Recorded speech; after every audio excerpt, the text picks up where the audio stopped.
another episode of Zone Coverage. I'm Cody Schoeler here with my co-host, as always, Ryan Root, ready to talk about some NFL action.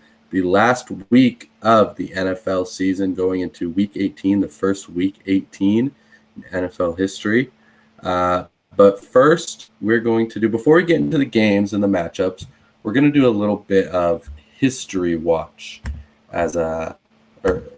history watch, record watch. What has the potential to be broken in this Week 18? A few records. I don't think any NFL records have been broken. There have been some team, franchise records, quite a few that have been broken, especially receiving. But we'll get to a few of those in a bit. But really the biggest one that I'm sure everybody is aware of is Cooper Kupp threatening both the yards and receptions NFL records. So those very possibly could get broken this week.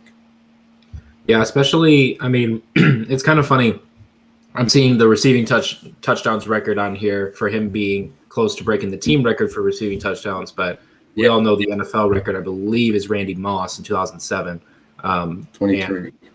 With 23 total touchdowns. So not going to quite get there with 15 unless he has the game of a lifetime. But receptions and receiving yards, let's see. The record is 149 for receptions held by Michael Thomas just a few years ago.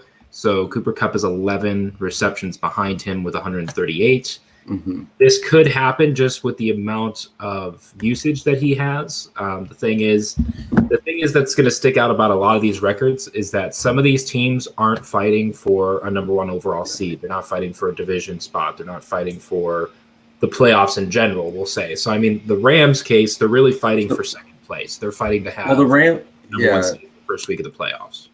I don't know if the Cardinals would get the division if they were to tie. I'm not sure exactly, since the Rams are one up on them. So the Rams will not be benching players most likely. They have something to play for. They're also playing the 49ers, who we'll talk about that later. But the 49ers need to most likely win to get in. So, the 11 receptions for Kupp, he's hit that.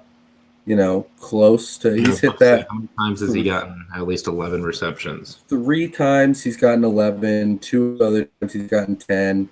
4 times he's got 9. There's no reason for the Rams to not try to get him this record. I'm not saying call 12 screen passes, but are you saying getting Cooper Kupp 12 receptions should be the plan for any game? So we'll see. It's going to come down to how Matthew Stafford's playing. And then the yards record, that one's more interesting to me, is the yards record. I feel like that's more approachable. I think he's 135 away is what I've seen, which is super manageable, especially with the big playability there. And I would say that record is probably a little bit more impressive because, it's harder to manufacture that, I guess, in a way. Like I'm saying, you could get him 12 receptions in this game easily if you just make sure you get that. But the yards, that's, might have to try a little bit harder for that. So, but certainly, he can have just a normal game and break these records. A normal game for Cooper Kupp standards. It's something that he's done plenty of times. So that's something to watch. And then, there's a few franchise records I threw in. The Rams franchise receiving touchdowns record, 15 by Elroy Hirsch in 1951. So, he gets 2 touchdowns. He ties that. He's done that quite a few times. So, he could break. He's already got a franchise record for receptions and yards, obviously. But another one that I know a lot of people will be watching out for is TJ Watt. He got up to 21.5 sacks last week. He must have had a huge week. I believe he was sitting around 18. It was Ben's last game in Pittsburgh, but TJ Watt still did what TJ Watt always does, is the thing. Yeah, and just a few things about that. He has missed 2 games. So if he does this, it'll be in 15 games. So he won't even have the 17. Let's go see. Probably 16, but he won't have the, he only did it in the 17th game type thing. Like Right. he will have done it within a legitimate season. Because if 2001, Strahan has done it in 16, he then played 16. so it's even he had honestly, even if he doesn't get it, it's still he practically does get it if you probably take the averages or something, it would probably add up to that. Even if he got half a sack and just got to 20 or 22, it would still be impressive. He had 4 sacks last week. So that's wild. And I mean, I think Pittsburgh is still in the playoff hunt as well. I think they are technically alive, but they need Indy, Chargers, and Vegas to lose, or probably 2 of those teams to lose for them. Well, Chargers and Raiders play each other. Okay, right. So they can hop in. They need Indianapolis. Both them and the Raiders. I'm sure they need a specific one. I'm sure they probably have the tiebreaker over one of the teams and possibly not the other. But I think both the Ravens or the Steelers could kind of hop up into one of those spots if it breaks the right way and those teams play each other. So they will certainly be playing for something. But TJ Watt can certainly get a sack. Obviously, he can certainly get 1.5. We'll see. That's another thing. It's hard to over 1 a game. So.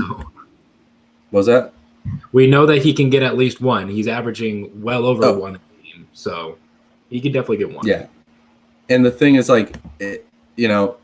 you can't manufacture anything for him.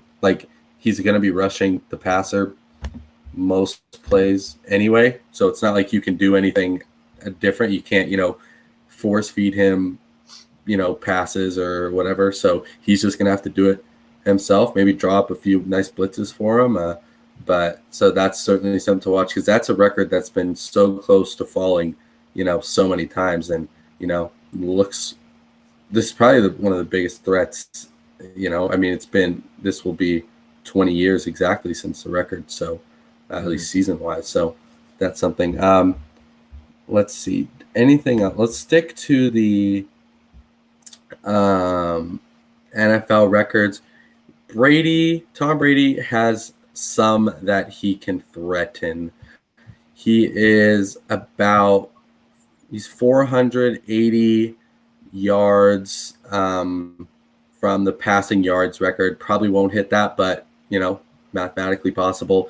He is 16 completions away from breaking the record for completions in a season. Drew Brees in 2016, and he's 45 attempts away from breaking the attempts record.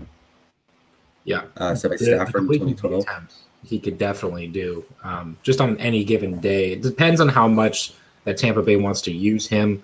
Like I said, for kind of the Rams, they have the division locked up as opposed to the Rams, but they're competing for second place is the thing. So they do have a little bit that they are competing for, but and I'm trying to see who they play here. As long as it's not the Saints, yep, it's Carolina. So they play Carolina, getting 16 completions for Tom Brady. I think he gets well over 16 on average. Most quarterbacks do, anyways. So it kind of depends on how much they want to use him. I bet if they have a double-digit lead going into the fourth, they probably bench him and they put in. I don't know if what's his face would play Trask or not, but if they have a double-digit lead heading into the fourth, I assume they probably bench him. But getting a 400-yard game in 3 quarters, let's say, it's probably not going to happen. But yeah, it's definitely doable with the completions and the attempts.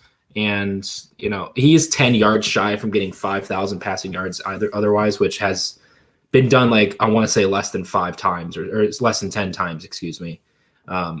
Because that's only been kind of a recent number for people to hit, and it hasn't been done really at all in the 90s or 80s. But 5,000 yards has been hit a decent amount.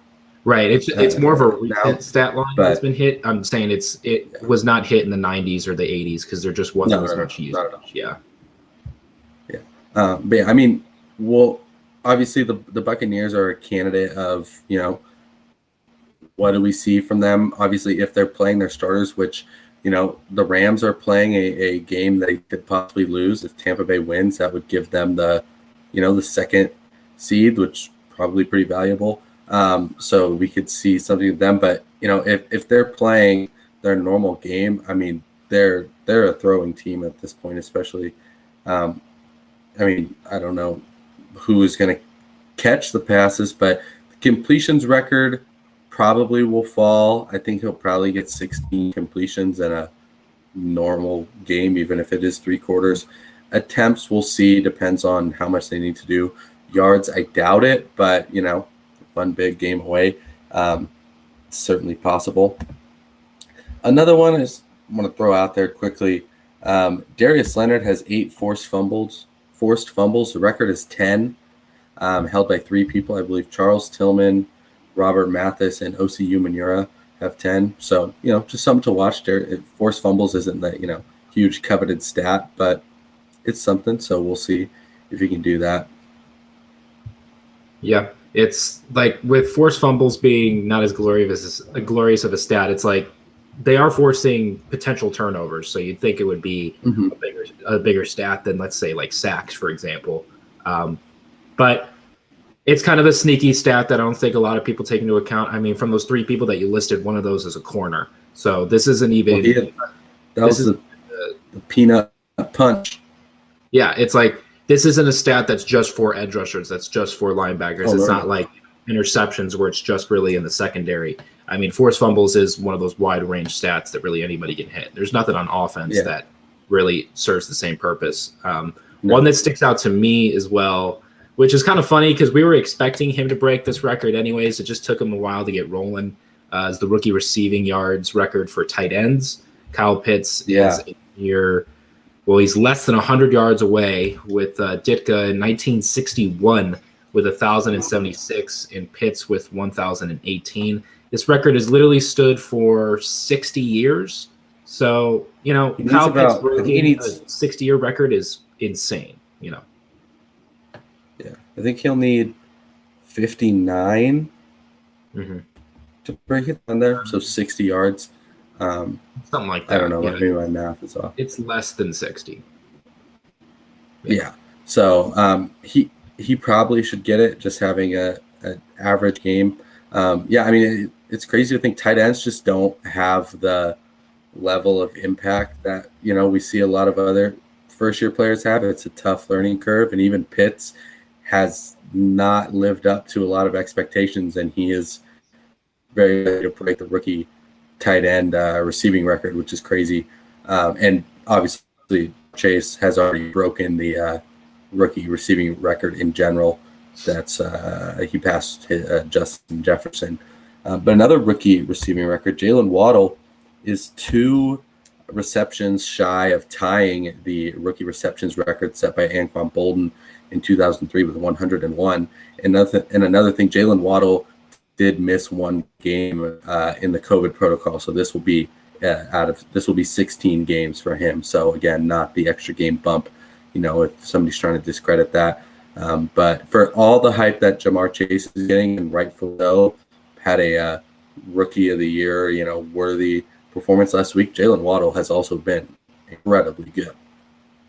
Yeah, I honestly, me thinking about it recently with Jamar Chase, the fact that, speaking of which, not only did he break the receiving records for rookies this year, but he's approaching the record for receiving yards by a Cincinnati receiver held by Chad Johnson / Ocho Cinco. This was before he was Ocho Cinco, I believe. So, which he has 1,440, Chase with 1,429. The only thing is that Cincinnati won the division. They're not competing for the number 1 seed. I know that Burrow isn't playing. So is Jamar Chase going to play? I would doubt it, is the thing. Maybe they play him for a quarter to see if he beats the record, and then they sit him. But he's not going to play the whole game. I think they'll get him the record. I think they'll get him. He'll probably play a half, get a few passes in. Because, they probably still want to win the game. I know it probably doesn't matter all that much. But, I guess – because, if the Chiefs lose, the Bengals could hop over them, and the Bengals want to keep up on the Bills. They're resting Burrow obviously because he got banged up at the end of the game. But yeah, I mean Chase, probably gets that. So certainly a lot of records falling, but the most impressive rookie record that we've got out there that we're looking at is rookie sacks. The record 1982, Javon Curse and Micah Parsons is 1.5 sacks short. 14.5 for Curse, 13 for Parsons.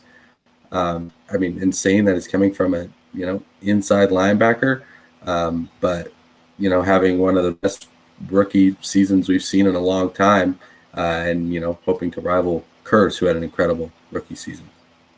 Yeah, and Dallas does have at least something that they are fighting for. They have the division as well in the NFC East, but with them being a win behind both LA and Tampa Bay, who are in second and third place respectively, they could hop both of those teams if those teams were to fall. Now, LA is playing the Niners, so the Niners are going to be competing, incredibly hard to secure their playoff spot.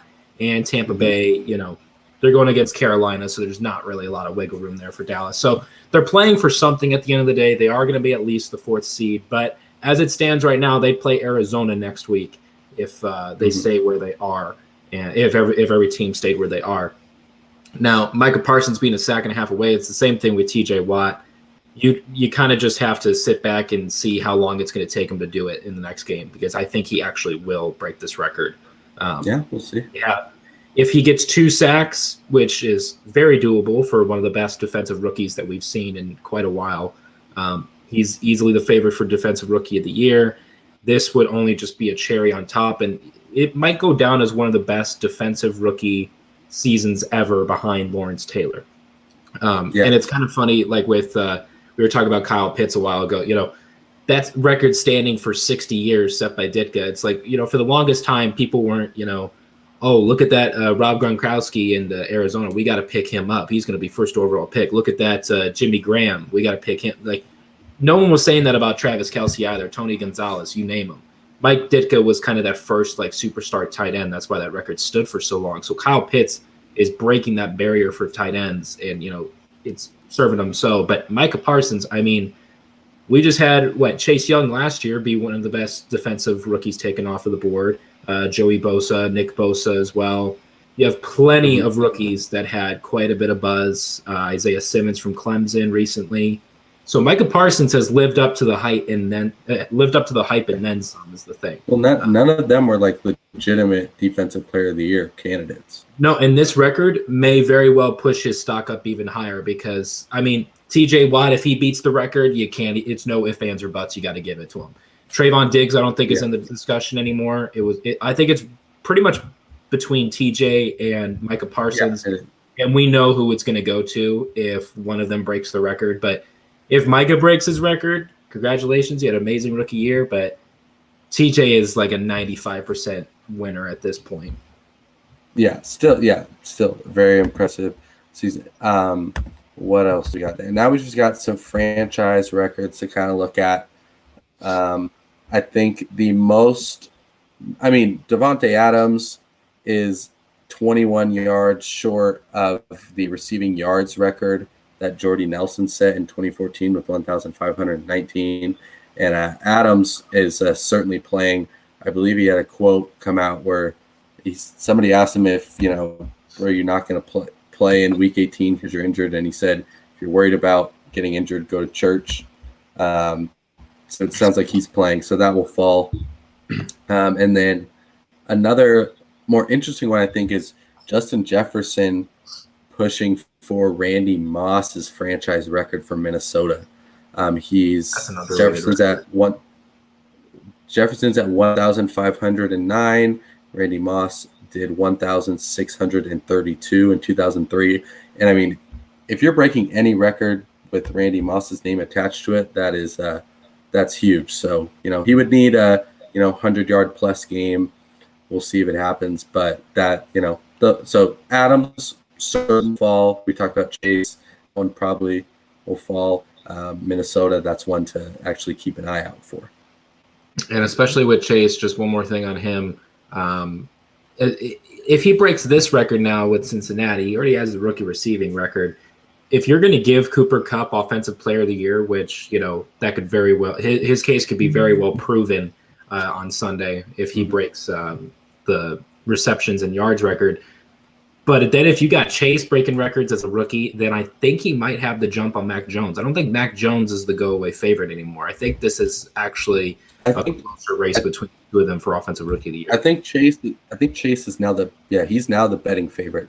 I think after last week, that certainly switched some things up because of how dominant he was against the Chiefs. So, I mean, he's already broke the rookie receiving record. I think he said I can't remember if he broke rookie receiving touchdowns record or not. But yeah, he's having an all-time season. What I got? Trevon Diggs, he's tied the Dallas Cowboys interceptions single season record with Everson Walls in 1981 with 11. So obviously Night Train Lane's 14, probably a bit out of reach at this point. Obviously not technically because you could see if they were playing the Jets or something, that could be done. But it won't happen. It won't happen. But one pick, and he's the all-time Cowboys, single season interception guy, which holds a lot of weight because a lot of talent has gone through there. So, that's another thing to watch out. I'm surprised Deion Sanders doesn't have this record. I had to take a double take when I saw Walls. I think he was a guy who didn't get thrown at a lot.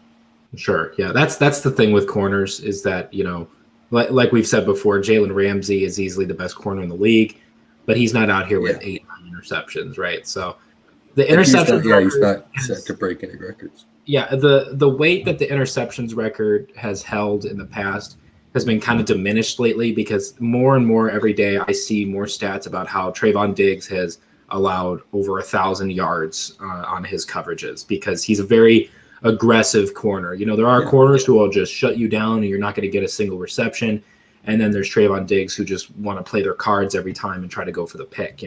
It's kind of just the nature of the game. It's not like with sacks with defensive ends. There's no defensive end in the league who's not trying to get to the quarterback. There's no defensive end who's trying to engage with a tackle and be like, oh, maybe I can scare the quarterback. No, they're going for a sack is the thing. And corners are too, to be fair. But, that interceptions record, once it does get broken, whether it be by Diggs or some other corner that's coming up, I don't think it'll get broken. It's an unreachable record, right? I mean, the time that record was set, which I believe was in the 60s, it was 1940. It was in the 40s, yeah. So I think completely different kind of game. Wait, maybe that was a rookie record. With Diggs being it was 1960. I don't know what 1960. So 1952. Okay, so it stood for almost 70 years. And we've had a lot of great corners come by, some who have actually put together some great interception totals. I know Richard Sherman, at least, 5-6 years ago, got 8, I believe. He had 8 in 2012. Yeah. Or 20, yeah. I can't remember the last player to really have a great interception total. Maybe Brent Grimes comes to mind. Xavier Howard had 10 last year. Xavier Howard, yep. So the point being is it's a cool record to have because your name's on a plaque at the end of the day, right? Yeah. But, I mean, it's still impressive. It's not like anybody can just do this. It's just TJ Watt, if he has the most sacks, that probably means he's the best edge rusher. Cooper Kupp has the most this and that. It means he's the best receiver. Doesn't mean that you're the best corner just because you have the most interceptions, but still incredible year for Trevon Diggs, who's a huge playmaker. One last one. I want to throw out another franchise one. I didn't want to go through and say find everything just because, there's a lot of guys that are, one or two short or like Mike Evans is threatening to break his own, touchdown record. He's got the 4 most, touchdowns in a season so I didn't put that one. But DK Metcalf is at 12 touchdowns for the Seahawks. The record is Doug Baldwin in 2015 with 14. I just thought that was interesting because I would not have expected this was the year that, Metcalf would be threatening for that record. It just, by watching everything, it doesn't seem like he's 2 away from the franchise record, because that Baldwin season, like you could tell, it seemed like he was scoring every time. So, we'll see. It's possible. He had 2 last week, I think. So that certainly helped at least 2 that I know. They've got a reason to play. But yeah, just be, for as weird of a season the Seahawks have had, to have that. Obviously, Bobby Wagner had already broke his own record for tackles in a season. But so, there's something there for Metcalf. I mean, I don't know if he'll break it. My guess is he probably doesn't. I don't know if they're going to get 2. He's going to get 2 touchdowns against the Cardinals, but something to watch. Maybe if they're in the red zone, they dial up his number if they are aware of this. Yeah, I was thinking the same thing about him having this, approach to the record this year out of all years, because you'd think, last year I'm not entirely sure how many touchdowns he had. I want to say it's close to double digits, but it wasn't quite. He probably had like 8 would be my guess. Yeah, if not like 8 to 10. It'd be something along those lines, I think. I'm looking at it. No, he had 10 last year. He did have 10 last year? Okay. Aside from DK, the last – well, I don't know if he's in a separate category, but the last receiver besides Doug Baldwin that approached double-digit touchdowns for the Seahawks, I believe, was Jimmy Graham when he had 10 in his best year. Yeah, Jimmy Graham. But I'm sure he's probably in a separate category or this or that, whatever have you. I mean, Doug Baldwin had a very underrated season that year with 14 touchdowns. So, I mean, could this get broken? Like you said, this being the crazy year for him to approach this, it seems like every other week someone's talking about DK Metcalf not getting enough targets, or like no one's feeding DK the ball, or this or that. It astounds me that he has 12 touchdowns when all these people want to complain about his usage. So could he get it? That's why he could tie it, I think. I don't think he'd break it. I mean, he has 909 yards and 12 touchdowns. He doesn't even have 1,000 yards. Really good. That's crazy. No, but I mean, Geno Smith but I'm saying he can get 1,000 yards and double-digit touchdowns. Like, that's a good season, especially for of course. Yeah. I mean, having double-digit touchdowns, period, is a good season. I don't care if you have 1,000 or 100. Yeah, for sure. I'm sure the leading receiver, is he not? For yards. Lockett has more yards. Okay, so Lockett has more yards. Not sure if it's going to be the same thing as last year, where the Seahawks had 2 players get 1,000 yards receiving. Could Possible. be 91 for Metcalf. Could be, but it's a completely different record from last year. That's for sure.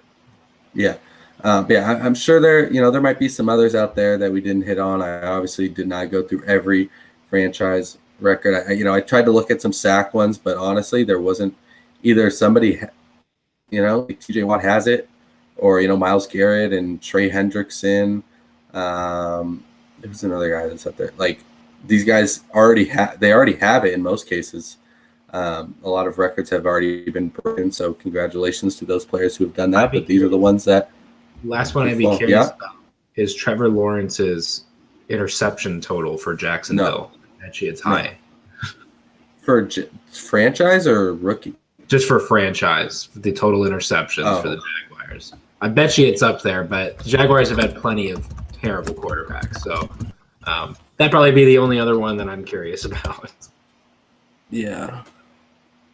I can look it up. But we can. Winston has that record with like 30. So no, it's not quite there. But franchise, maybe. Peyton Manning has the a 20 by Mark Brunell is the Jaguars record there. So hey, that could very well happen. He's got 17 right now. He might tie it or break it. Probably doesn't happen. But hey, Peyton Manning threw like 28 interceptions his rookie year. So that's true. We'll see. But we can move on to all of the games, as we'll get through all of them because they're all taking place this weekend. No Thursday night game. They kick off a few games on Saturday and they finish the rest on Sunday. No more Monday night until actually there's a playoff game on Monday night. But, it's not relevant. They don't want to compete with the national championship. But what the first game is Chiefs Broncos. Is that what you see? I think you're muted. But Clyde Edwards-Helaire will not be playing in that game, still dealing with the injury. We want to keep him healthy for the playoffs, so that is something to watch out for there. But Chiefs are a pretty heavy favorite.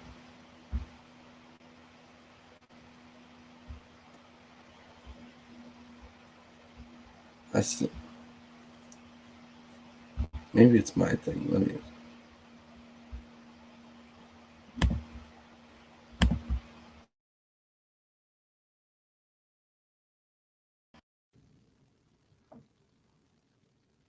Well, now I can't hear you.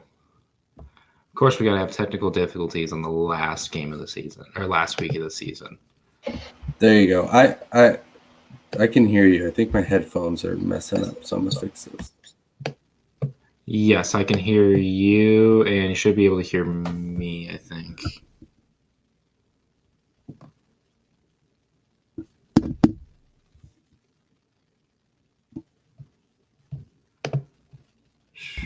Yeah, great. Yeah, it's a great time for that to happen. I think I can hear you now. Yeah, no, I think it was my headphones that were messed up there. Okay, so we got to figure it out now. All right. Mm-hmm. So I guess we could talk about Chiefs Broncos first, considering that's happening on Saturday at 1:30. I'm sure that's a COVID reason, I'm imagining, for Saturday. Or I guess they had Saturday games in Week 17 in the past. So yeah, they just like to, they like to when college football games are not on Saturday, NFL likes to scoop up some spots. To take that, yeah. So yeah, we could talk about the Chiefs Broncos. Obviously, so the Chiefs are still in the running for that number 1 overall seed, betting on a Titans loss. With the Chiefs going up against the Broncos, sure they'd love to go up against a non-division opponent, but everybody's playing a division opponent this week, so y'all got to kind of suck it up and get the win. The Broncos are not a scary team right now. I mean, Drew Lock is their quarterback. I mean, come on. No, but you wouldn't want to play any division team regardless. Unless you're the Lions or the Jaguars. I think, I was going to say, I think the Colts and the Titans are happy with their matchups. But with the Broncos hosting the Chiefs, well, it always throws me off every time I don't see that it's called Mile High Stadium now, or Sports Authority Field. But they are there in Denver hosting the Chiefs. Like we've said in the past, we're not going to go against Kansas City, at least for the rest of the regular season. Obviously, last week was just a great game by Cincinnati. It wasn't even Kansas City that fell apart. They still scored 30+ points, right? They still had a great game. But them going against the Broncos here, alongside with me not counting out the Chiefs, if you're going to have Drew Lock at quarterback, I'm not going to give you, a shot in hell. Like there's no way that I think Denver pulls an upset here. Them being a 10.5 point favorite on the road, the Chiefs are a 10.5 point favorite. I would take them to cover. I think the Chiefs will go out kind of swinging and hope for that Titans loss. We'll get to their game in a second, but I'd see a Chiefs win 100% here. But yeah. Yeah, I agree. I just think, you got a Chiefs team that's possibly playing for a 1 seed. I mean, they need to win it and then hope, obviously they play first. So they got to do the deal first. And then a Broncos team that isn't playing for anything, they're eliminated from playoff contention. They've banged up. They got Drew Lock at quarterback. They're, missing this or that, whatever. It doesn't matter. Chiefs are rolling, and they'll cover. I think there's no reason not to pick Chiefs in this. I will say I'm on a lot of these underdogs this week. I'm a big fan of the underdogs this week. It was to cover, not necessarily to win, but to cover. I'm just throwing. But not this game. Foreshadowing. No, not this game. Not against the Chiefs. Nah. Right.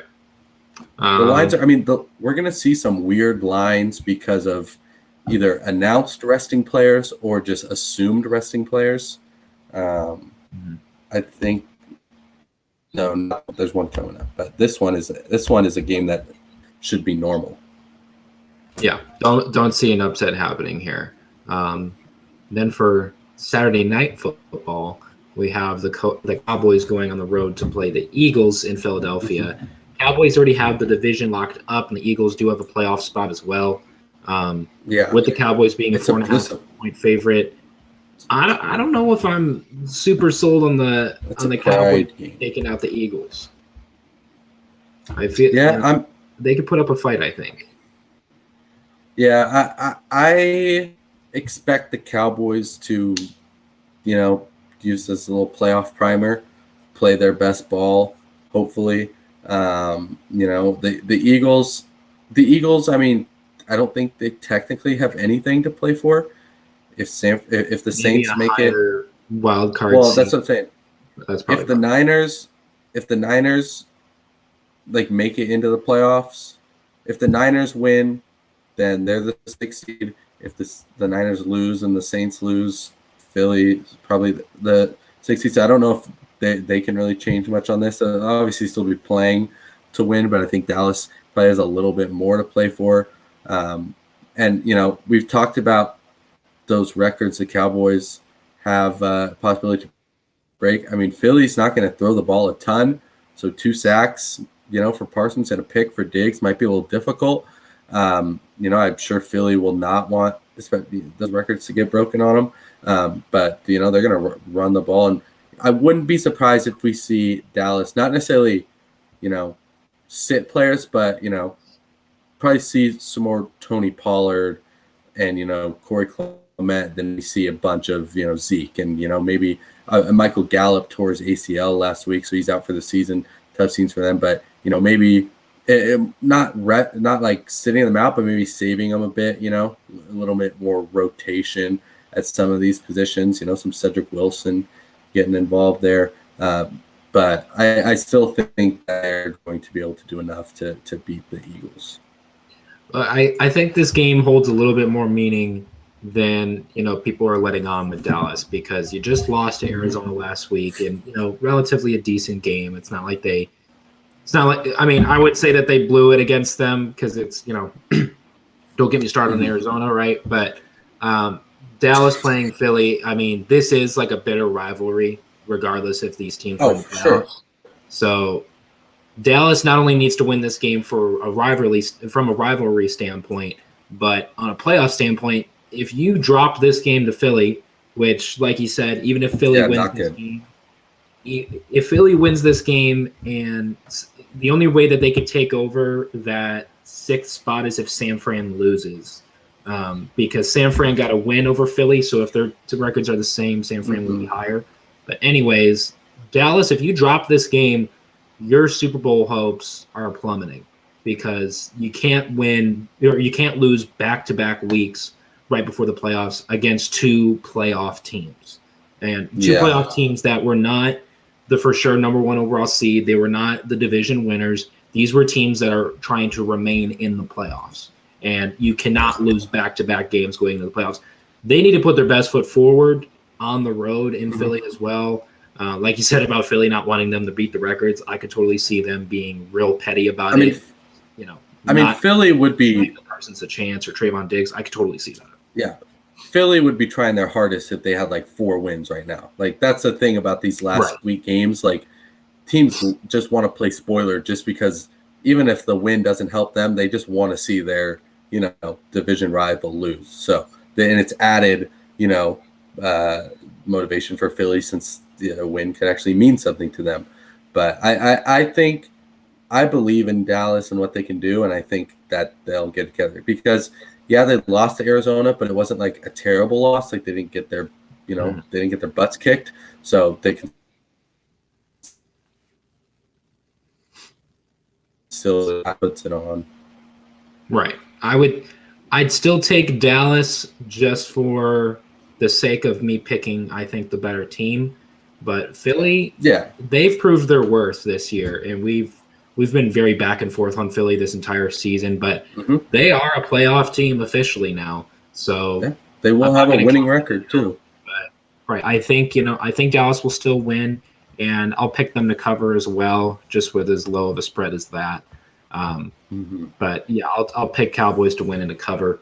So to start off the Sunday games in the morning, we will have Cincinnati on the road against the Browns. The Browns are a 6-point favorite over Cincinnati, which I think is a little high. I would probably pick Cincinnati to cover at this point. But Joe Burrow isn't playing, right? So yeah, Joe Burrow isn't playing. Jamar Chase may not play, may not play the whole game, right? I mean, Cincinnati's officially out of the playoffs. They're very This is very similar to the Chiefs going to the Broncos right now. It's very similar records, very similar standpoints. So I think Cincinnati, still, even though you're not going to have your starting quarterback and possibly your star receiver for the entire game, still need to put your best foot forward with these guys as well, because Cleveland.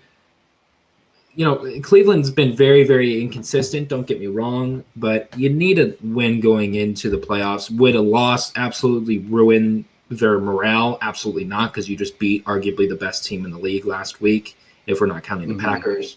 So this is a game that I would want to win from a morale standpoint. I'm trying to think of who the quarterback's going to be for them. I could probably pull it up. I believe it's Brandon Allen. Brandon Allen. I feel like I've seen that name. Former Arkansas.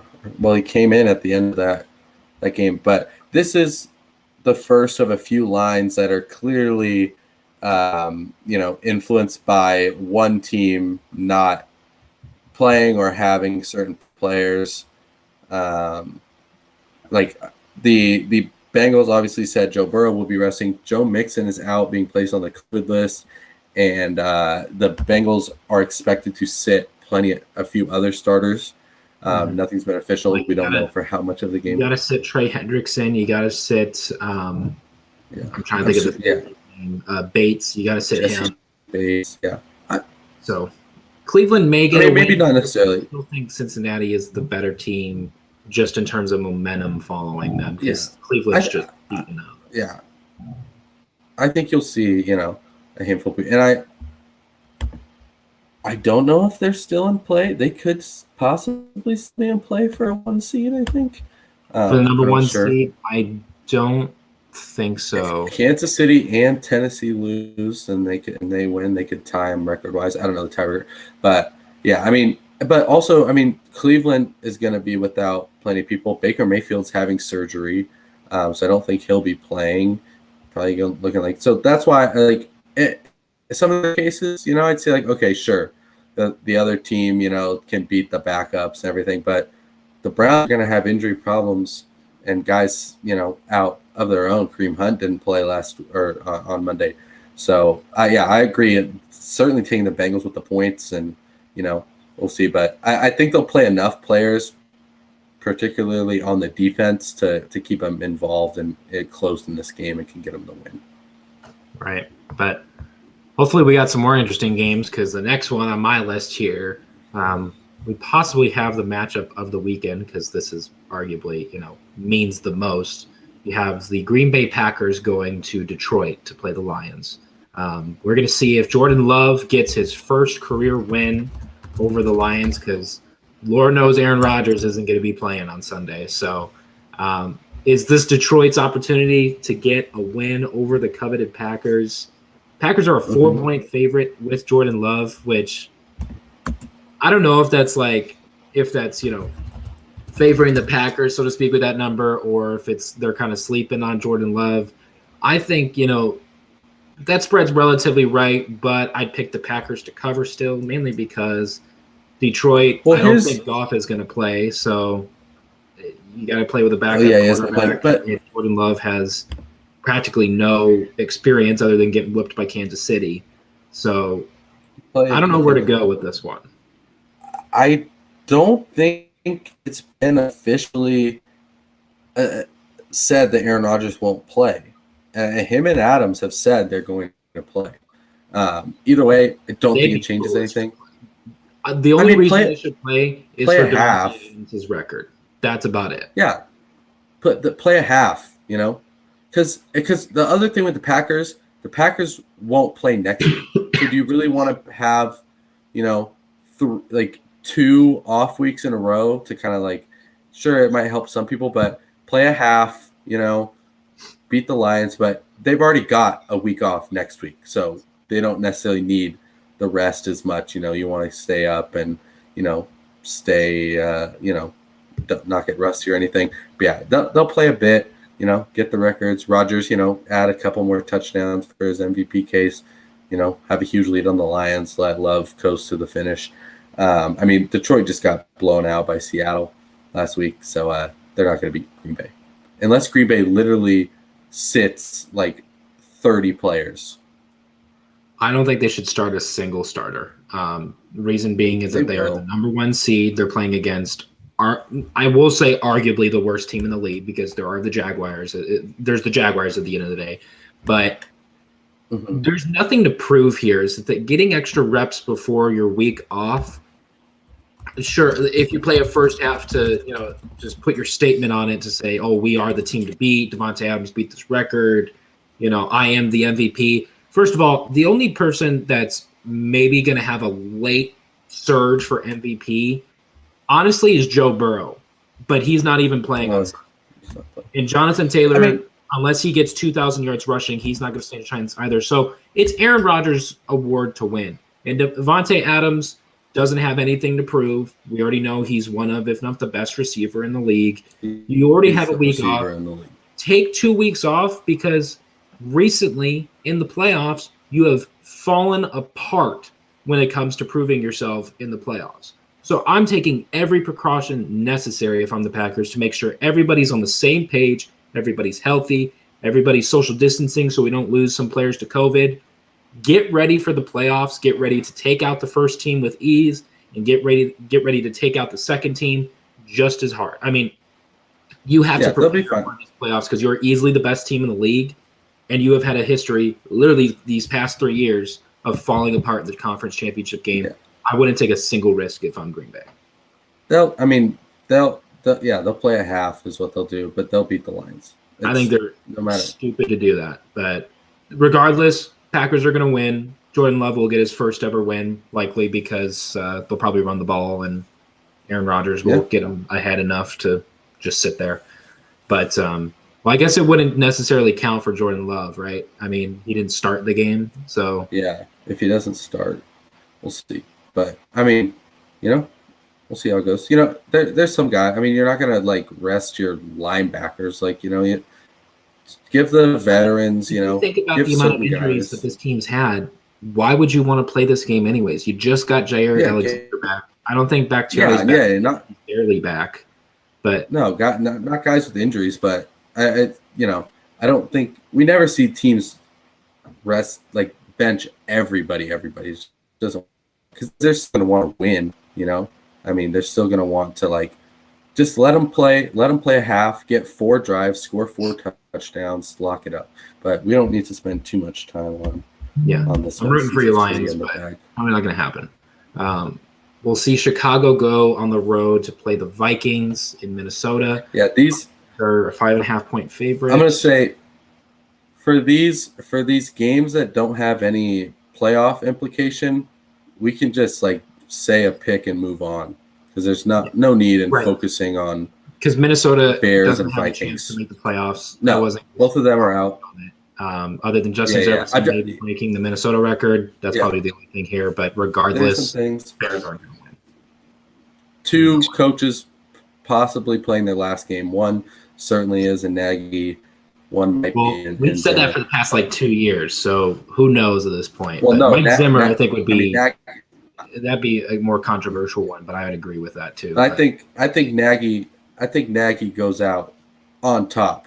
The Vikings have no reason to play for anything, and I think the Bears, they showed some hope last week, so I'm saying Bears. They showed some hope last week playing a team that got a 12 passer rating or something with Mike Glennon. So they didn't prove anything last week. They proved that they could have a quarterback that plays better than Mike Glennon. Congratulations. But if the Vikings go out there with, I even forget who they freaking started last week. At some point they went to Kellen Mond, so not much better. So what's your pick? Vikings, Bears. Let's move on. I will never pick the Bears, other than if they're playing the Jaguars or the Jets or maybe the Lions. I would not pick the Bears or the Giants. Yeah, maybe.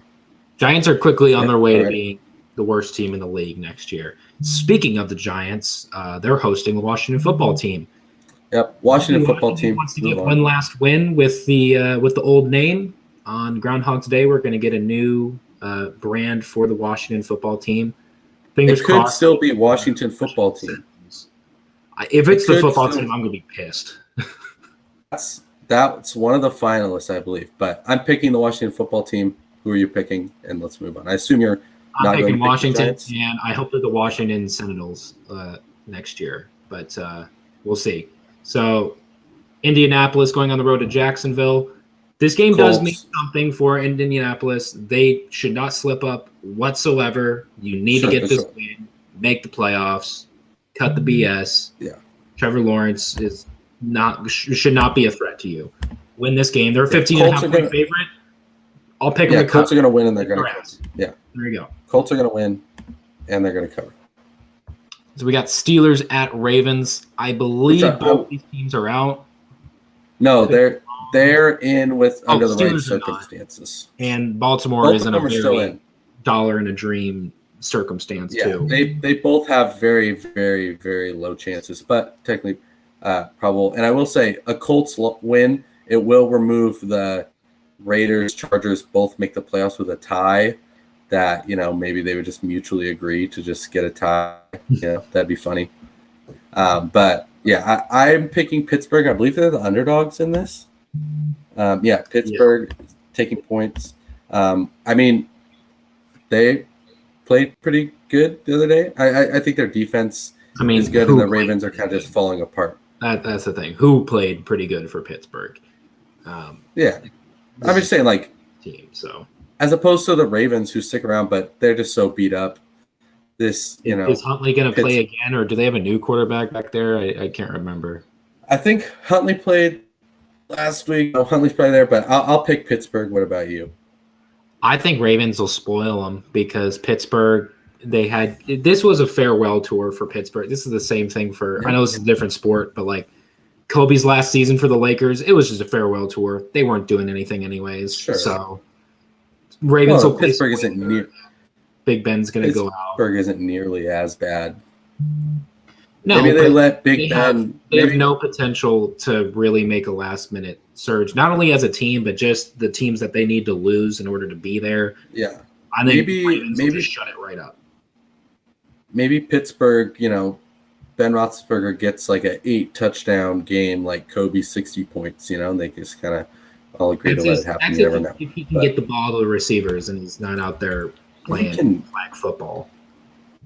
Last game, he'll be fine. Pittsburgh's going to win, but let's move on. What else do we got? Hopefully, they just have Ben Roethlisberger, like you said, throw the ball 60, 70 times. Why not? Throw his arm. Why the fuck not? But Baltimore's just going to get 6 interceptions while they're at it. So I'm picking Ravens to pull upset. You pick Steelers. So we got Baltimore. The Ravens are the favorite, so they're not pulling an upset. I think they will play spoiler, I guess, to the Steelers' playoff chances because the Steelers are higher in the standings, is all I'm saying. Okay. So Titans at Houston. Win this game, Tennessee. You have all the momentum going into the playoffs. Win this game. Give Derrick Henry an extra week, and then just fire off. I'm picking Houston to cover though because they beat them once. Keep it close, and maybe I still am holding on to the pipe dream of Kansas City first overall seat. So we'll see. But most likely Tennessee the Titans win. You don't even need to blow Houston them out. Can keep it close. No? Yeah, you could keep it close, but Tennessee, the moment that you're up by 7 to 10 points, just run the freaking clock. Don't even waste your time with these guys. Secure your number 1 spot. Just rest up for your week-long vacation next week. So easily picking Houston. I would pick Houston. Easily picking Tennessee. I would pick Houston to cover as well. I agree with that. I'm telling you, I'm on these covers, man. We have Saints and Falcons. I think the Saints are the last NFC team to have. If the Saints win and the Niners lose, the Saints would overtake. Yeah, they can make it in the seeding. Yeah. Yeah. So that's kind of interesting. So they do have something that they're playing for, and I'm taking they'll be playing too. I don't think the Falcons have the potential. I'm taking Atlanta. I don't. How are they going to win? I don't know. I don't know. Saints are like great anymore. No, they're not great. Trust me, I know that they're not great. I hate that they even have a shot at making the playoffs at this point. Yeah, we'll see. But I don't know. Atlanta, I think they can show some fight. I don't know. Yeah, I like catch a couple passes, break the record, and then Sean Payton you never know. Coach this game to a win. That's just really the thing. Yep, just like he did against the Dolphins. I guess so. It's a very weird year. But this NFC South division, Sean Payton knows how to coach against these teams. I will pick the Saints to win. I'll pick them to cover with a 3.5-point favorite on the road. So we got Niners at Rams. This is arguably the most important game. We'll get to what I think is the most important game later. That probably everybody does. Yeah, there's one. So we have Niners going on the road to playing LA. The Rams are a 4.5 favorite over the Niners. So the Rams cover, baby. Niners cover, baby. The Niners could cut. I think Rams will cover. Rams will win, mostly based on the fact that they're going to use Cooper Kupp quite a bit, and he'll break at least one of those records he's up for. Can you really count on? So is Jimmy G going to play? Is Trey Lance going to play? Do we have any news on who's going to play? Not that it matters much, because I don't think they have what it takes to take out a Rams defense like this. They did beat the Rams earlier in the season. I do remember that. Deebo Samuel had a great game against them. But this is where all the stars are aligned and all the lights are shining on them. Jimmy G has practiced. He's practiced this week. No word on who the starter will be, but I don't know. Niners are going to be playing for a lot here. They need to win to get in. They beat the Rams before. Rams will be motivated, but maybe not crazy motivated. And this is we've seen it time and time again. I mean, possibly. Can they not just have the tiebreaker over Arizona? Like, I don't know who gets it if it's tied. But I'm not sure.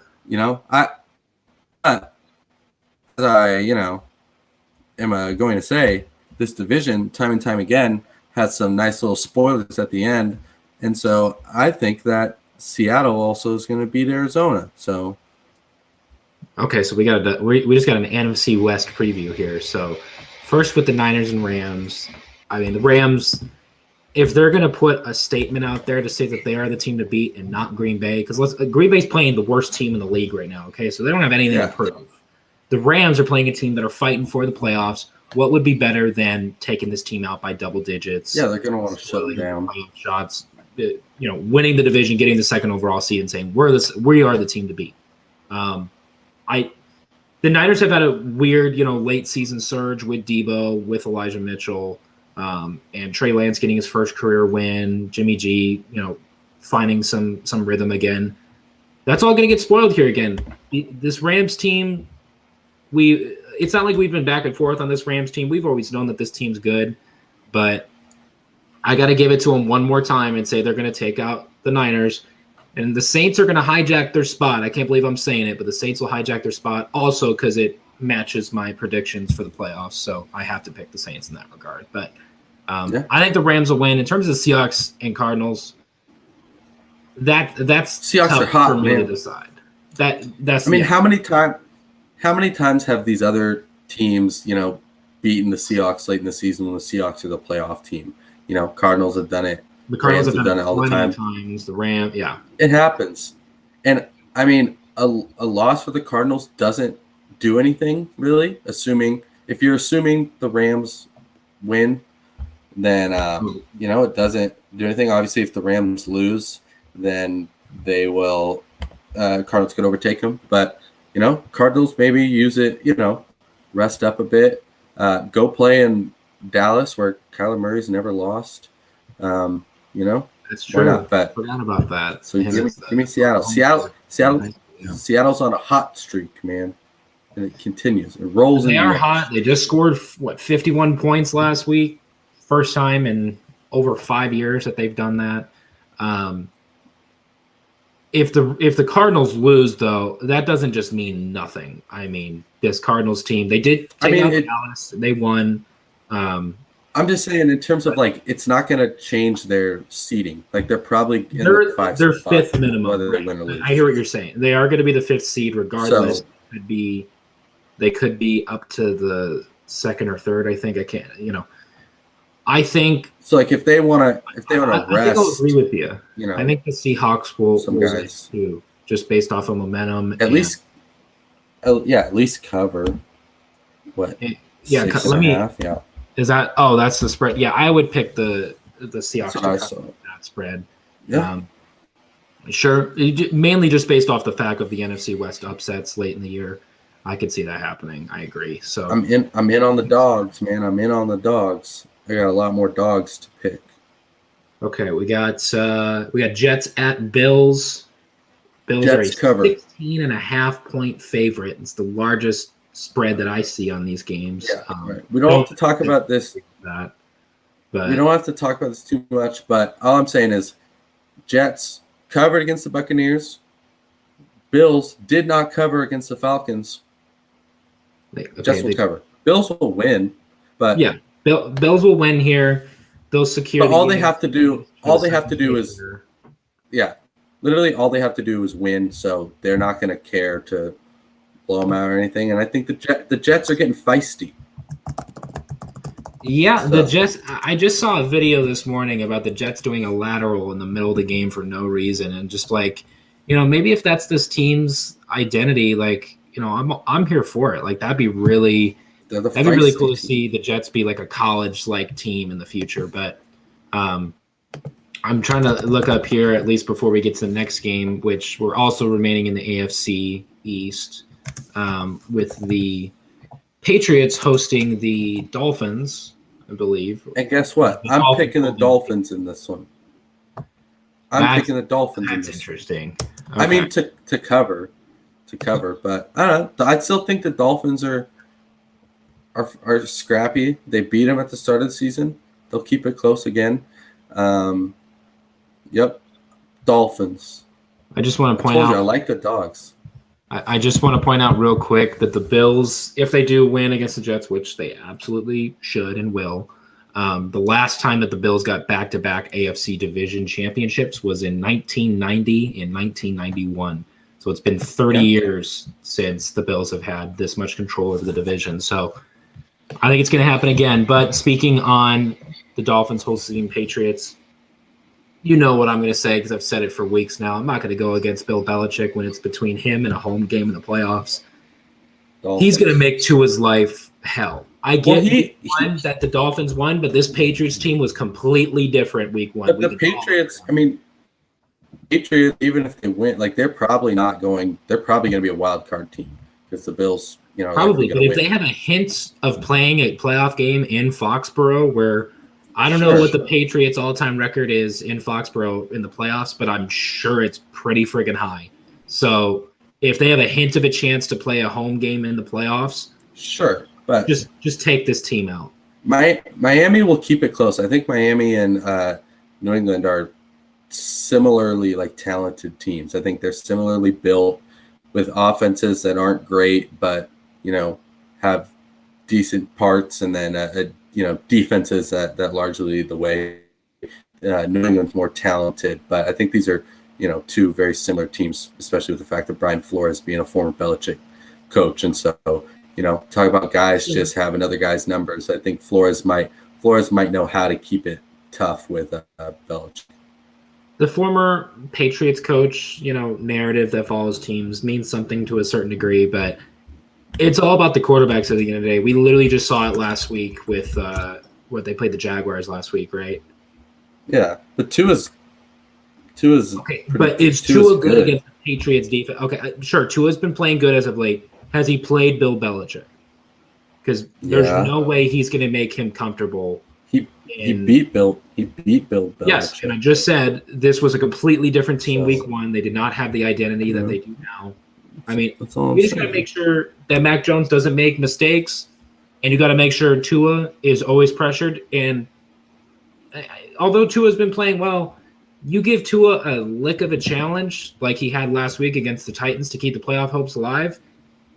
They weren't even playing against Derrick Henry, and they still lost 34-3. So I can't bet on Tua pulling an upset here to keep their playoff hopes alive when they're frankly they don't have playoff hopes. They don't have playoff hopes? Okay, so they're not playing for anything here, so they're not going to be overly competitive. They're playing for they're playing for division spoiler. They're playing to beat the Pats. You always want to beat the Pats. And I'm saying Dolphins. They're playing to spoil the Patriots, but I want to know the last I'm not going to look this up, but I want to know the last time the Patriots lost in the last week of the season. It probably was last year for all I know, but in their heyday, I'm sure they haven't lost a last week game in quite a while. So Dolphins. But this is not the same Patriots. Plus Dolphins, they own the series in terms of history. So they've beat the Patriots more time than the Patriots beat them. Thanks to Marino there, yeah. Yep, thanks to the 70s and 60s and shit. But that's all I'm saying. But I think the only undefeated team in NFL history. Yep, you got it. I don't see New England beating them by more than 7 points. That's fair. So I don't see it being a double-digit win, so to speak. I wouldn't be shocked, but yeah, this is a Patriots defense that's come forward with their identity. They know what team that they are, and this Dolphins team is not the same team in Week 1 either. I totally get that. I'm not going against Bill Belichick when it comes to first or second-year quarterbacks. So I'm picking Patriots. You're picking Dolphins. We can move on here. Speaking of the Patriots, we got Carolina going on the road against Tampa Bay. Game doesn't mean too much for Tampa Bay. They're competing for second place. Brady might break some records. There's no way in hell the Panthers pull upset unless Brady just doesn't play. Give me Carolina to cover just because I think the Buccaneers are not going to be playing. They won't be playing at full strength just in general because of injuries, but I think they'll be playing even below that just because I could see them pulling Brady at halftime, Tampa Bay, the grand scheme of things, this game probably won't end up mattering too much. Even if Dallas were to tie them, they have the tiebreaker. Rams. The only way they move up a spot is if they win and the Rams lose. That's the only way anything changes. So, not a ton going to happen there. So I think Carolina can we see weird games happen when teams don't care. I think Carolina can at least keep it close. Yeah, I will. I guess I do agree with you on Carolina covering. The Buccaneers are an 8.5-point favorite, so it's a little high on that end, especially with the injuries, just on the receiver side alone for Tampa Bay. Tampa Bay will win. Mm-hmm. If Brady plays a single drive, they're going to win. But if he doesn't play at all, then maybe something could happen. I think he'll play a bit, but I don't think he plays after halftime, regardless of how close the game is. Especially if they're scoreboard watching and the Rams are up ahead, who knows? But yeah, sure. I wonder how many teams actually do that keep up with the other games. I don't think a lot do. I think they just play is the thing. Yeah, I mean, if it's if you're going into it being if the Rams are beating the Niners, we might as well pull Brady. Maybe certain situations like that, but sure, we'll see. Now for the most important game of the weekend, one that could easily go either way, and it should be the most watched game of this week, and it's going to be on Sunday night. It's a Sunday night game. It's the only game where both teams playoff hopes ride on the game. We've got, I believe, 2 other matches with both playoff teams, but they've Rams and Niners. Rams already in. One's already clinched, the other one has it, or they're competing for the division. Or Cowboys Eagles, which is both they both locked up spots. They just hate each other. So yeah, it's pretty much that game. Yeah. So this is the game where both teams need to win just the same amount. I believe this is whoever wins makes the playoffs. Winning you're in, or tie and Colts lose and you're both in. Just throwing that out there. The Colts are playing the Jaguars, so they should just just get back on the right track. But let's just say these teams are playing and one has to win here. This is tough. I'm picking the Raiders, especially with the points. I just think this is such a. I just think this is such a tight matchup that I'll just take the team with the points. The Chargers just have too many issues for me. These teams have pros and cons. Is the thing. I was honestly leaning more towards the Chargers when first looking at this game, but there's some you could tell me one or two things about the Raiders and I'd switch sides and vice versa. So I'm not sure where to go with it. I mean, this is Justin Herbert's first playoff trip on the line here, and Derek Carr returning to the playoffs for the first time in 5 years amidst his MVP caliber season that year. Derek Carr, going to the playoffs and actually getting to play a playoff game, is something to keep. I'm just checking that. I don't know if I think he's played a playoff game, has he not? No, because the year that they made it in 2016, he got hurt. I didn't know if they had. They played with I want to say it was Matt McCloy. I think it was McCloy. Yeah, I remember that. I used to live with the Raiders. Yeah, I mean, I just think I've heard plenty about that season. I just think for the Raiders, they're a much more consistent team necessarily. They don't have as high of a ceiling, obviously, as what the Chargers can do, but they also don't have the huge glaring issues that the Chargers do. I think you don't know what you can get from the Chargers. I think I know what to expect from the Raiders. I think they can play a smart game. I think Derek Carr is certainly capable of, taking it down and scoring on the Chargers, and I just don't know what to expect from LA. So I'm going to pick the Raiders. That's the thing that sticks out to me about the Chargers too, is just the inconsistencies, because when they did beat Vegas in week 4, Vegas was 3-0. We were all thinking, this is the team, AFC West. Don't get it twisted though. The Raiders are on a 3-game winning streak and they just beat the Colts, who was the hottest team in the league. And Jonathan Taylor still had a good game, but they still beat him, showing that we don't care who your best player is. We want to play and we want to win. And they get to host this game in Allegiant Stadium. Vegas could potentially have not their first ever playoff series because of the Golden Knights, but could have their first ever playoff team in terms of football. So, I'll go with the Raiders as well, considering that the Chargers, they just show too much inconsistencies. The Raiders have the momentum backing them up. They seem to beat a better team every single week, during this streak with Browns, Broncos, Colts, and now the Chargers. So I think this could be the Raiders' time to shine here. I'll pick them. And with that tight of a spread, we'll pick them to cover 2. But 1-point victory for them is also possible. Could it come down to a field goal? This is I think it'll be the season. Yeah, I think it'll be very, very close for sure. And I mean, I just I think they're hot. They're playing well.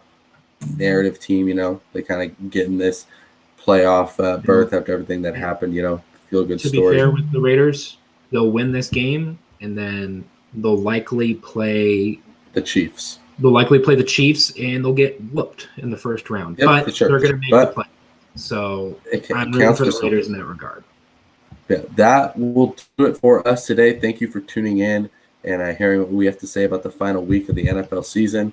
We will be back with you next week for playoff time as we start talking about that and getting into it. Just a reminder that you can follow Dash Sports on socials, Facebook, Instagram, TikTok, and Twitter, as well as subscribe to the Dash Sports YouTube channel to keep up with everything we've got going on.